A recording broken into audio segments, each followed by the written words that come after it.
Back on Inside Tennessee, Dr. Erin Phillips with Knox County and Katherine Bike, who sits on the Knox County School Board, talking about the third grade retention law. John? I just wanted to hit on this at least briefly because this spring I looked at some of the questions, kind of the sample questions that we have seen third graders being asked, and I thought, it's not college level, but it's also for sure not what I would consider to be third grade level, maybe fifth or sixth, because it required the student to be analytical in thinking about the information presented to them and then weigh their response. So here's my question. Is it too much, or is it just the way that we have to do it these days? Should there be any changes? Dr. Phillips, let me start with you. Sure. So our academic standards have shifted over time. In previous years, many years ago, our standards were based on recall of information, and now it is shifting to putting a complex text at the center of what we do and integrating standards, which requires kids to think more critically. I think when you look at the standards vertically, you can see this natural build and progression over time. And what we're trying to do in Knox County is ensure that every student is a literate student.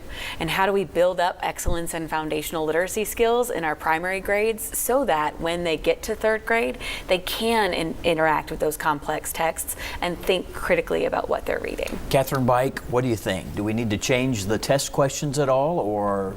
I think we need to not retain students based on the test, but I think challenging students and digging into that stuff is really great, but I think one thing that needs to be changed is the public's understanding of what this test is looking for, that it's not looking at a base level of can a child read.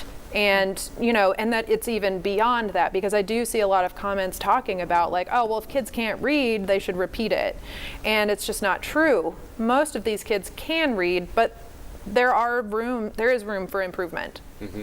And to that point, I just want to make sure our viewers understand what you think should happen. What do you think should be the way a student moves on to fourth grade from third grade?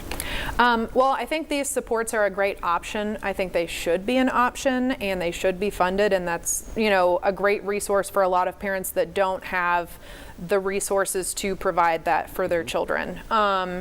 But the Knox County Board of Education, we unanimously passed a resolution that I personally worked 2 months on before bringing it to the board, and then the board worked 2 months on it as well.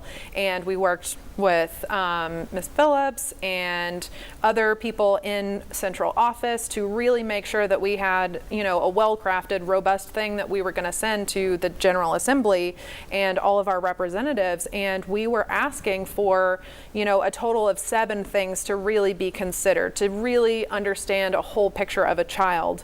That this test could be part of that, but their benchmarks, their ability to tackle fourth grade, and where they are socially and emotionally, and just all of those different things that really go into the whole picture of a child. So like my son, his benchmark scores, he is average most of the time. At times in the winter he scored as above average, but even all of those scores are still above the national average.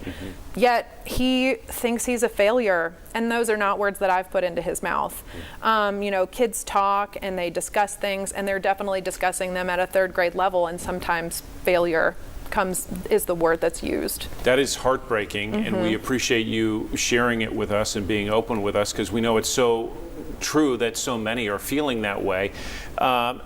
Dr. Phillips, you said we only have about a minute left, but this is not the end of this. We're going to see more changes coming next year. Explain what we'll see, at least in a thumbnail sketch. Sure. So the largest difference between this year's implementation of the law and what's outlined in next year's implementation of the law is the level of partnership between parents and the school district. And so currently, only parents and legal guardians can apply for the appeals process, but looking forward into the future, that will be a partnership approach in which the school district can support our families in conducting that appeals application.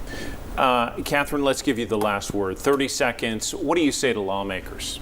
I want them to repeal the retention. I think giving us supports is really great, and I really, really appreciate that, but I don't think, or at least give control to local schools. Well, we appreciate your time, and thank you for your time as well. We'll be back with more of our talk around and a bigger look at politics with John right after this.